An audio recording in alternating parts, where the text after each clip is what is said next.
going to transition to Ray Williams. I'm Ray Williams, and the slides in the following presentation are mostly self-explanatory. They're intended to be read directly by the viewer without verbalization by me. But I will add a brief comment on each slide as we go along. So here is a Concordist view of Genesis 1, Revelations of God.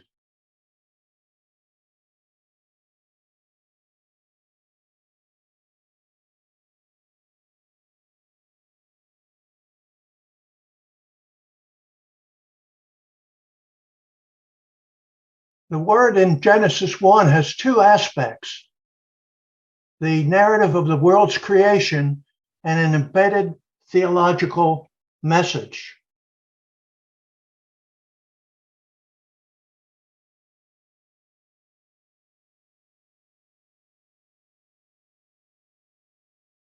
This is a fundamental principle of the Christian faith. The creation of the world. The narrative of the world's creation was intended to refute the prevailing polytheistic view of creation. The interpretation of the creation account is the issue that will be addressed today. Interpreting God's revelations. Since both revelations are from God, there is inherent harmony. And as we interpret science and theology, this harmony must be maintained. And these are supplemental aids to the interpretation process. The main point is to understand creation, both scripture and science are necessary. Fundamental energy.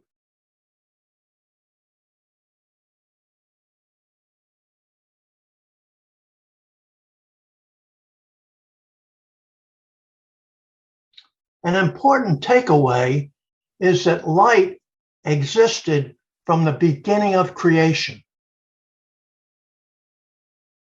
Crucial observation.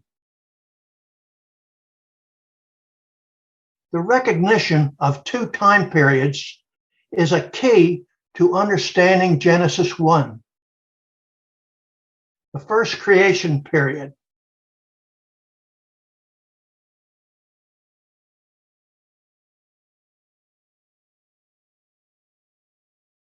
To determine factors such as the age of the universe, scientific data is necessary.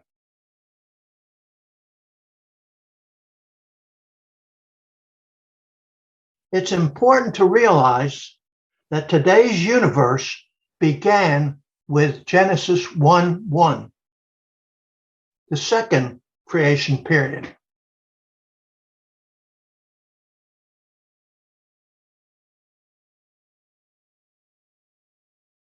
The Genesis 1 narrative deals mainly with the transformation of the earth, not the creation of the world.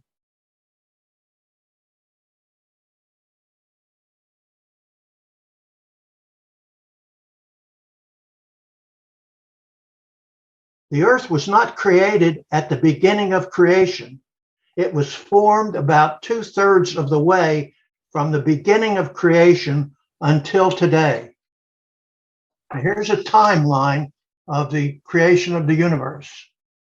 Beginning of the universe, space expands, trillions of stars created, galaxies.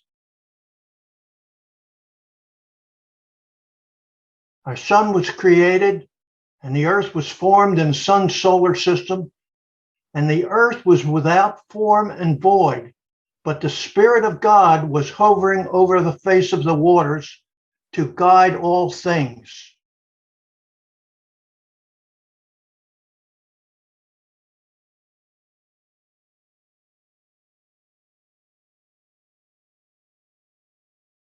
Two arrows indicate that geological and cosmological changes are ongoing. But let's take a closer look at the Earth's transformation.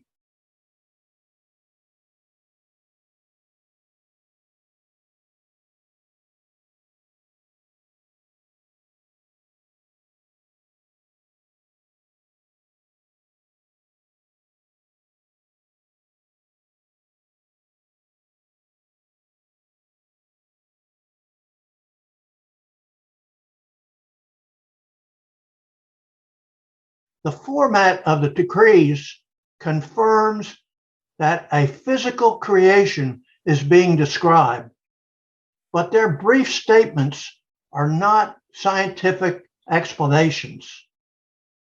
And then we have a 6-day refrain.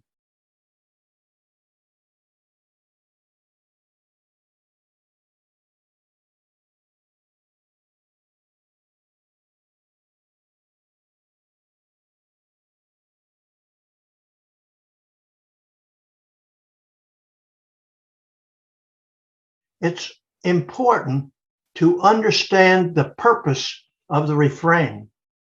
So we have the wording of the refrain.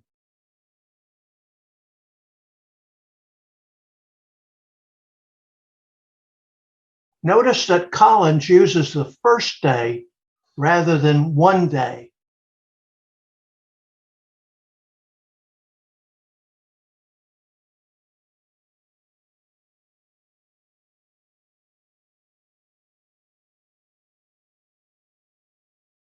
The text of the refrain describes an ordinary workday of man. So we have the nature of the days.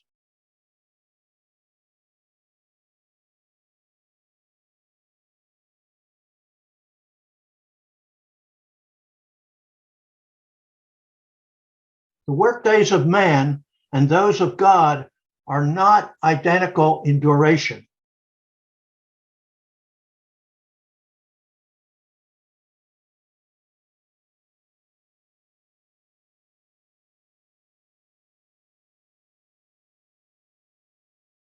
The dual meaning of day is another key factor in the understanding of the creation account. Then we have the pattern.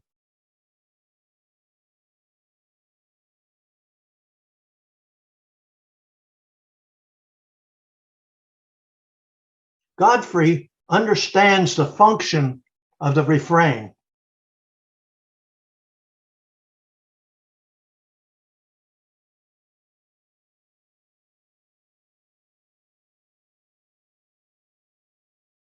The living pattern of man was established by this literary device. And we move to the purpose of the refrain.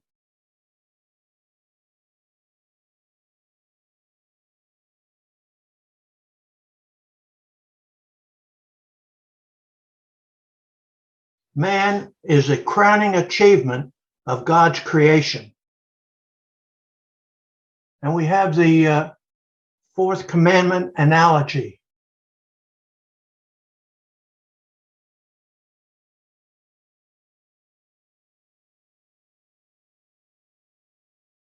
The better translation allows us to see clearly the analogy of the days of man's labor with the creative days of God.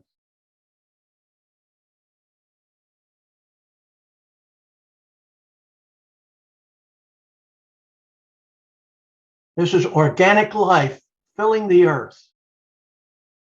And we have the confirmation of the purpose.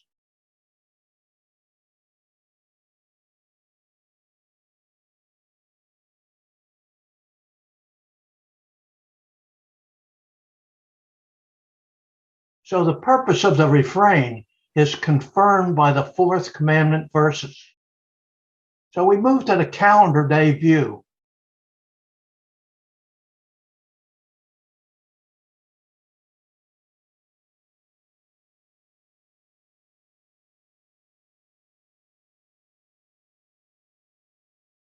The workdays of God were periods in the transformation of the earth.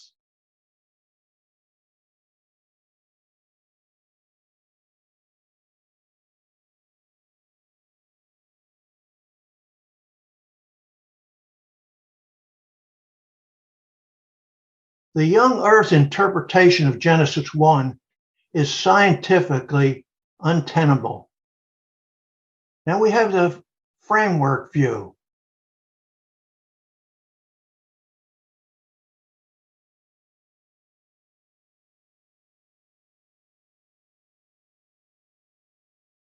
Although this view is popular, its arrangement of the days is arbitrary, and its structure is not supported by a clear reading of Scripture.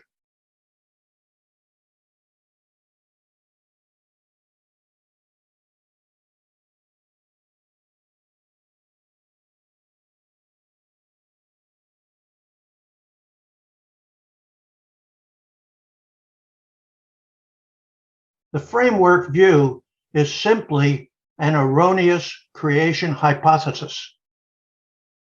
Then we have the 3 decrees.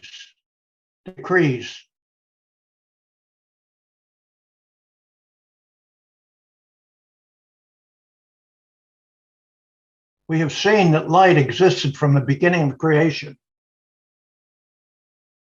And since light is essential for life, it's appropriate that it's addressed in the first decree.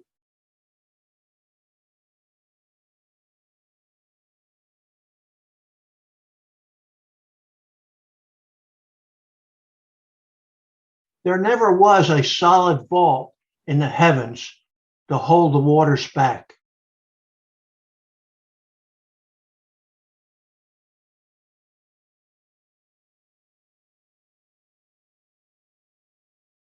The sun existed a long time before day 1 of the Earth's transformation got underway. So in conclusion,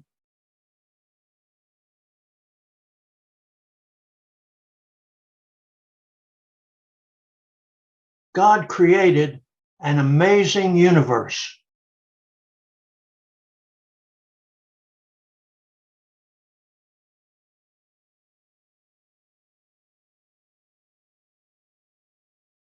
Genesis 1 is not intended to present ancient cosmology.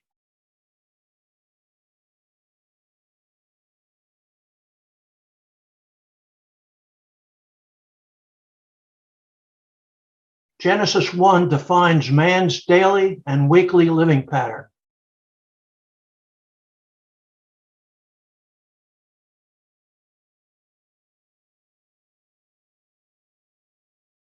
And man has been given a global responsibility.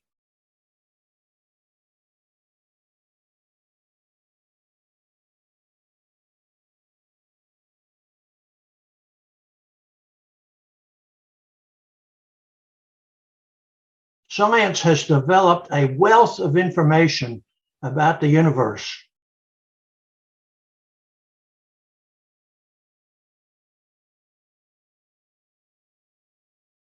Ancient people were lacking in such scientific evidence.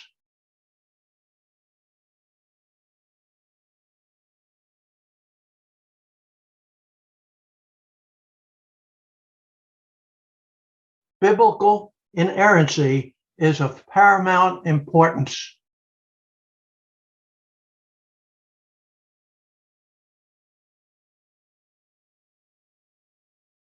The Concordist view merits becoming the consensus view of Genesis 1.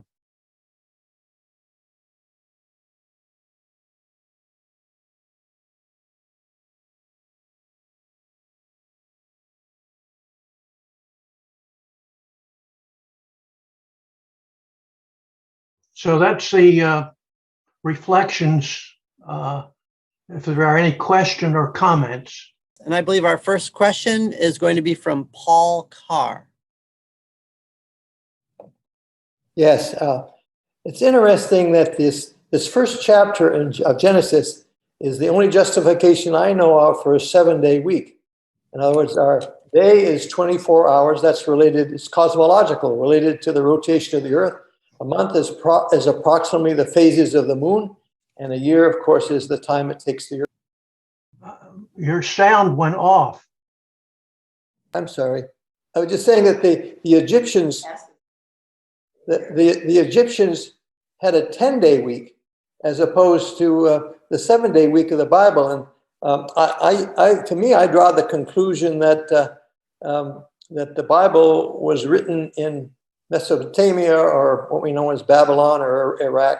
Would you care to comment? I'm not sure I understand the question. Well, is the Bible, is the 7-day week a confirmation that the first chapter of Genesis was written in what we now know as Iraq or Babylon, as opposed to Egypt, which had a 10-day week? Well, the scripture clearly defines a 7-day week because a 7th day was added to the 6 days of creation. Erica, I believe you had a question. Yes, thank you, Ray, for this very nice talk. And I want to also commend you for putting your status as a veteran of World War II. Kudos to you. I enjoyed your talk very much. As a theoretical physicist, I have only one minor comment that I thought you might be interested in, and that is how you discussed energy. In your beautiful slides, you had a slide about the electromagnetic radiation spectrum, and your comment was about how light is the fundamental form of energy, but physicists don't make this kind of distinction. We simply view energy as energy, and so any energy can be in lots of different places. It can be carried by a photon, which is what you were discussing. It could also be carried by any other particle, like an electron or a proton or a quark or whatever, and it can be stored in the relations between particles and in other ways. We even discuss nowadays, the idea that maybe energy is also being carried in the curvature of space, that sort of thing. So we don't view one form of energy as more fundamental than another. But I enjoyed your talk very much. It's excellent. Yes, I just included that energy to convince people that visible light is a part of the electromagnetic radiation, and it was created at the beginning of creation.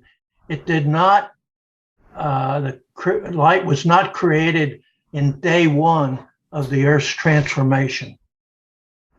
Yes, excellent point. Thanks for making it. Kurt? Yeah, if I could ask. So Ray, I noticed you dismissed the framework view very quickly. And to me, the two sets of three, the 3 days of forming and the 3 days of filling, seems to be a pretty striking literary parallel that I believe the author put into the text. And I don't see it as necessarily competing with a concordist view. I think you could take them both. So I wondered if you could flesh out a little bit more why you reject the framework view. Yes, the framework view is a very attractive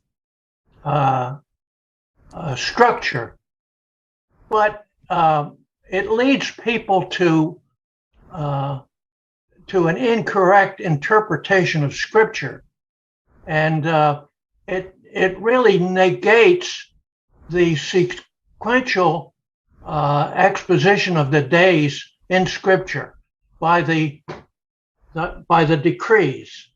There is a sequence of the days, and there's no need to try to come up with a different arrangement of the days. What's the point of trying to come up with a different arrangement? Just accept the sequential arrangement of the 6 days and what has happened. Now, it turns out that someone saw that there was a kind of a correlation between the first 3 and the second 3 days. But why do that? And if you'll notice that most of the people that accept the framework view negate the clear teaching of Scripture about what was created and when. And a lot of them go to a figurative interpretation of Genesis 1, where Genesis 1 is clearly a physical creation. The format of the decrees brings that out. It says so-and-so happened, and it came to be so, which is a confirmation that the physical thing that the decree is talking about actually happened. But the brief statement of the decrees clearly means that it's not a scientific explanation. It's just a descriptive statement of what was taking place. Thanks. Ron? Okay, you give the order of creation in Genesis, but when we go to look at the fossil record in particular, we understand that birds evolved out of land animals, and for that matter, the great creatures of the sea, whales in particular, also came out of land animals, and for that matter, sea creatures, sea animals were made well before any land animal. How does this match? How does this fossil record match the Genesis record if it is concordism? I had difficulty hearing what you were saying. Okay. How does the fossil record match what? The order of creation in Genesis, where you have birds and fish being made, well, in particular whales, being made before land animals by quite a bit. Whereas, in fact, the fossil record shows that birds came from land animals, and likewise with whales. I think you're trying to read too much scientific explanation into Genesis 1. The point is that it was God that created these things, and that's the important point. They're not scientifically precisely the evidence that we see as far as a sequence of when things were created. Genesis 1 is not attempting to set a scientific sequence of how things were created. The main point is that it was God who is the creator, and he did all these things. So Victoria? I appreciate your interpretation. One of the things that I'm concerned about is this is an ancient piece of literature, and we have to think about the word. It's not just a literary framework of convenience. I think the ancient person, when they're hearing it, they're understanding the description of a cosmic temple. That if we look at the tabernacle of Moses, we have the three functional spaces, cosmic temple. So when we look at Moses's temple, we see you have three functional spaces: the outer court, the holy place, the holy of holies. You have functionaries that go into those. We're seeing the same thing in Genesis 1, where you have you have time created in day 1. You have the water cycles in day 2 with the waters, and then you have the land. All that's to produce food. And then you see. So Victoria, you're cutting out. If you want to get directly to your question, see if we can go with that.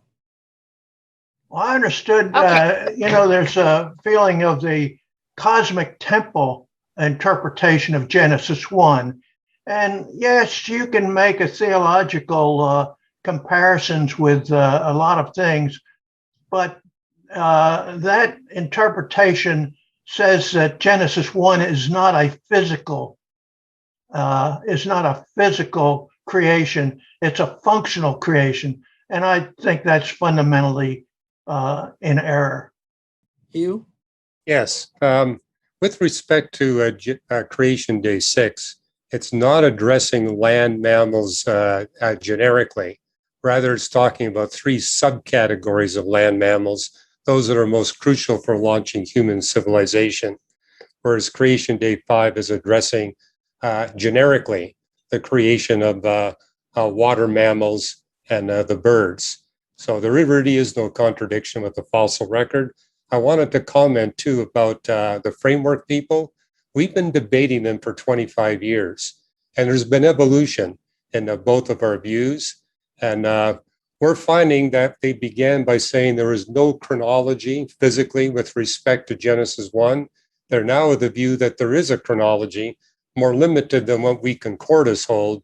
They say, yes, the universe was created first, then life, and last of all, humans. And as we've been dialoguing with them, they're saying, we're not scientists. If you want to push it farther, that's your privilege, but this is as far as we're prepared to go. We also recognize that their point that Genesis 1 could be communicating about a heavenly creation. We don't think that can be discounted.